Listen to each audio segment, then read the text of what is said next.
Scusi, l'ha sentito la classe del Big Bang? Come scusi? A Ginevra, l'altro giorno hanno fatto Non me ne l'esperimento. frega il cazzo perché non vedo la televisione da 7-8 anni. Non me ne frega un cazzo da guardare la televisione, me fa schifo la televisione. Come mai? Ah, come mai? Come mai? Ma perché la televisione secondo lei non è sclerotica? Non è una vendita dei colori? La gente non definisce il colore. E come mai la gente ha la cellulite? Anche la televisione è un oggetto di informazione. Ma di che informazione? Informazione con la cellulite? Uno che ti raccoglie lo smerdo del cervello di qualche rotto un culo? O di qualche rotta un culo? O di qualche accoscia cazzi? Perché la gente non definisce il colore, secondo lei? Perché qualche coglione se l'è venduti i colori? Perché si sono venduti i colori? I coglioni?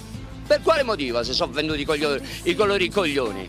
Perché c'è qualche bocchivendola che c'ha da guadagnarsi sopra sulla svendita dei colori? Io bevo acqua frizzante da 10 anni. Va bene la salute. Fa bene ai colori e ai coglioni.